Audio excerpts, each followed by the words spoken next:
السلام علیکم ورحمۃ اللہ وبرکاتہ۔ بھائیو، آپ کو اللہ تعالیٰ سلامت رکھے اور آپ کی عمر میں برکت کرے، یہ ہماری دعا ہے۔ اور بھائیو، جو فلیطہ میں آپ کو بھیج رہا ہوں، یہ فلیطہ بہت ہی طاقتور فلیطہ ہے۔ آپ اسے استعمال کریں اور اس سے فائدہ اٹھائیں، کیونکہ یہ فلیطہ فائدہ اٹھانے کے لیے ہے۔ اور فلیطہ کوئی سا بھی ہو جو بزرگوں نے ہمیں بنا کے دے دیے ہیں، وہ ہمارے فائدے کے لیے ہی دیے ہیں۔ اب ہمیں چاہیے کہ ہم ان سے فائدہ اٹھائیں۔ تو دوستو، اس فلیطوں کو استعمال کرنے کے لیے کچھ اس کی شرائط ہیں جن کو پورا کرنا ضروری ہوتا ہے۔ اگر آپ اس کو پورا نہیں کرو گے تو یہ فلیطے کام نہیں کریں گے۔ تو دوستو، ایک تو یہ ہے کہ آپ ویڈیو کو پوری دیکھا کرو، کیونکہ ویڈیو کو پوری دیکھو گے تبھی پوری باتوں کا پتہ لگے گا آپ کو کہ اس کے اندر ہے کیا چیز، کیا بتایا گیا ہے یا اس کی ترتیبیں کیا ہیں۔ دوسرا یہ ہے کہ آپ ویڈیو دیکھتے ہیں لیکن لائک نہیں کرتے، نہ شیئر کرتے ہیں، نہ سبسکرائب کرتے ہیں۔ تو اس کا بھی آپ دھیان رکھو اور ویڈیو کو آپ پوری دیکھو تاکہ آپ کو پورا پتہ لگے۔ تو یہ فلیطہ اس طرح سے استعمال کرنا ہے آپ نے کہ آپ کسی بھی جمعرات کے روز، کوئی یہ ضروری نہیں ہے کہ نوچندی جمعرات ہو، کسی بھی جمعرات کے روز آپ دوپہر کو غسل کریں اور ظہر کی نماز ادا کریں، مسجد میں فرض نماز پڑھیں، اور باقی جو نماز ہے وہ اپنے گھر پہ آ کے پڑھیں۔ اور جب نماز پڑھنے کے لیے آپ تیار ہوں تو آپ فلیطہ لکھنے کا سامان اپنا پورا اپنے پاس رکھیں تاکہ تمہیں مصلی سے اٹھ کے جانا نہ پڑے۔ اور پھر اپنی نماز کو مکمل کریں۔ جب نماز مکمل کر لیں تو پھر 2 رکعت نماز نفل پڑھیں، صلاۃ الحاجات۔ اسے پڑھنے کے بعد میں اللہ تعالیٰ سے دعا کریں، اور جس مقصد کے لیے بھی آپ لکھ رہے ہیں وہ مقصد آپ اپنا بیان کریں، اور اس کے بعد میں آپ فلیطہ لکھنے کی تیاری کریں۔ فلیطہ لکھنے سے پہلے آپ 11 مرتبہ درود شریف پڑھیں، درود شریف کوئی سا بھی ہو۔ اس کے بعد میں آپ 51 مرتبہ الحمد شریف میں بسم اللہ کے پڑھیں، اور اسے پڑھنے کے بعد پھر 11 مرتبہ درود شریف پڑھیں اور ہاتھوں پہ دم کریں، اور دم کر کے آپ اپنے پورے بدن پہ پھیر لیں۔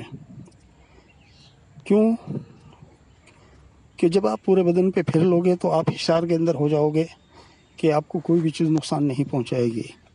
اس سے مطلب یہ نہیں ہے کہ آپ کو کوئی چیز نقصان پہنچانے آ رہی ہے۔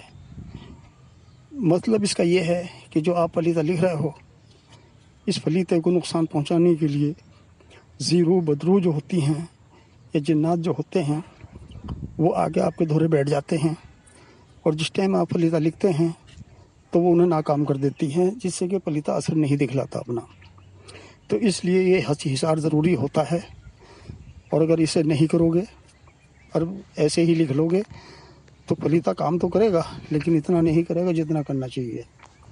اس فلیطے کی خاصیت ہے کہ اس میں کسی طرح کا بھی کوئی اثرات ہو، یہاں تک کہ یہ روحانی جتنی بھی بیماری ہیں، جنات ہو، جادو ہو، نظر بد ہو، حسد ہو، ٹوک ہو، کسی طرح کی بھی ہو، وہ ساری ختم ہو جاتی ہیں۔ اور یہاں تک ہے کہ اس میں جسمانی بیماریوں کو بھی فائدہ پہنچتا ہے۔ تو میرے بھائیوں، آپ اس کو استعمال کرو اور اسے لکھو اور خود بھی چلاؤ، اور کوئی مریض ہے تو اس پہ بھی چلاؤ۔ اگر کوئی مریض دور ہے اور آپ جا نہیں سکتے یا کر نہیں سکتے تو آپ اس فلیطے کو لکھ کے بھیج سکتے ہیں اور انہیں ترتیب بتا سکتے ہیں، انشاءاللہ وہ بھی ٹھیک ہو جائیں گے۔ کرنا یہ ہے آپ نے کہ آپ جب یہ سارے کام کر چکے اور فلیطہ لکھنے کے لیے تیار ہوں تو آپ نے 12 فلیطے لکھنے ہیں۔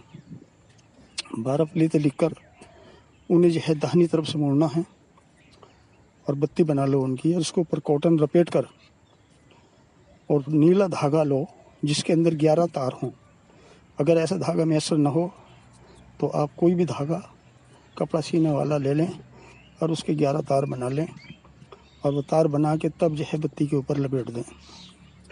دھیان رہے کہ اوپر کے دھورے سے ہی جلانا ہے، یہ نہ بھول جائیں، تاکہ اس کے اوپر نشان لگا لو جس سے کہ بھول نہ جائیں آپ۔ تو بھائیو، اب آپ اسے جلانے کی تیاری کرو۔ تو جلانے سے پہلے اگر خود جلا رہے ہو تو خود بھی پاک صاف ہو، اور مریض کے اوپر جلا رہے ہو تو مریض کو بھی پاک صاف کر لو۔ اور جلانے کا جو وقت ہے وہ مغرب کی نماز کے بعد کا ہے۔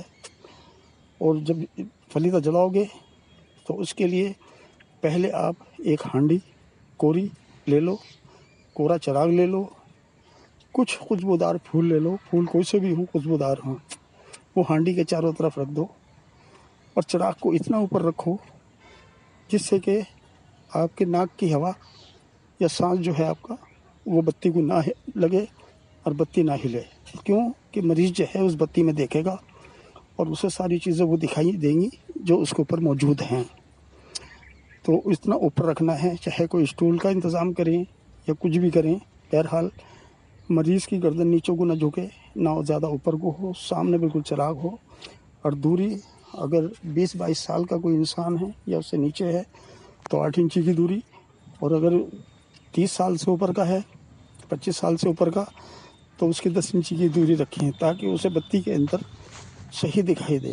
جتنی جو بھی بلا ہوگی، جو بھی چیز ہوگی، جو بھی جادو، جنات، بھوت پریت، آسیب یا کسی کا کروا ہوگا یا نظر ہوگی یا حسد ہوگی، ٹوک، حسد بولتے ہیں ٹوک کو، جو ٹوک دیتے ہیں اور کاروبار بند ہو جاتے ہیں، یہ ایسی چیزیں ہیں کہ جو قبر تک لے کے چلی جاتی ہیں، نظر اور حسد۔ تو یہ سب چیزیں اس کے اندر محسوس ہوں گی۔ ہو سکتا ہے کہ جو کرانے والا ہے اس کی شکل اس میں دکھائی دے جائے اور نہیں بھی دکھائی دے سکتی ہے۔ باتیں کرنے کی تو بہت ساری ہیں لیکن اتنا وقت نہیں ہے جس سے کہ باتیں اس میں کری جائیں۔ تو یہ ترتیب سے آپ جو ہے اسے جلائیں۔ ویسے تو 2-3 بتیوں کے بعد ہی آپ کو پتہ لگ جائے گا کہ مریض جو ہے یا مریضہ صحت یاب ہو جائے گی، لیکن آپ نے پوری 11 بتی جلانی ہے، اور 11 بتی کا عمل کر کے پورا پھر اس کو جو ہے نہلانا ہے مریض کو، اور نہلا کے اور پھر ظہر کے ٹائم ایک بتی جلانی ہے دن میں، اور اس کی دھونی اسے دینی ہے، تو مریض صحت یاب ہو جائے گا اور شفا یاب ہو جائے گا۔ اور اس کے بعد میں آپ نے کچھ پانی پڑھ کے دینا ہے انہیں۔ پانی پڑھنے کا بھی طریقہ یہی ہوگا کہ آپ پہلے نماز پڑھیں گے، 2 رکعت نماز نفل حاجات، پھر 11 مرتبہ درود شریف، پھر 51 مرتبہ الحمد شریف، پھر 11 مرتبہ درود شریف پڑھ کے اپنے اوپر دم کر کے اور ہاتھ پھیر کے پورے بدن پہ، اور پھر پانی پڑھیں۔ پھر 101 مرتبہ آپ قل اعوذ برب الفلق اور قل اعوذ برب الناس پڑھیں اور پانی پہ دم کر دیں ایک بوتل پہ۔ پھر دوبارہ پڑھیں، دوبارہ پڑھ کے تیل کے اوپر دم کر دیں، اور وہ تیل اور پانی مریض کو دے دیں، مریض ہو یا مریضہ۔ پانی مستقل پانی کو بڑھاتے رہیں اور پیتے رہیں، اور تیل میں بھی تیل بڑھاتے رہیں اور ملتے رہیں رات کو، اور صبح کو نہاتے رہیں۔ انشاءاللہ بہت جلدی پورے صحت یاب ہو جائیں گے۔ اور بھائیوں، وقت اتنا نہیں ہے کیونکہ میں خود جلدی آپ کو بتا رہا ہوں، اس لیے کہ میں کسی ایمرجنسی میں جا رہا ہوں، لیکن مجھے یہ ڈالنا ضروری تھا۔ تو دوستو، بس یہی عمل ہے جو میں نے آپ کو بتایا ہے، اور پلیتے کا جو فوٹو ہے وہ تھن میل میں ہے، اسے آپ لکھ لینا، اور لکھتے سمے یہ دھیان رکھنا کہ آپ کسی سے بات نہ کریں یا آپ کو کوئی ٹوکے نہ۔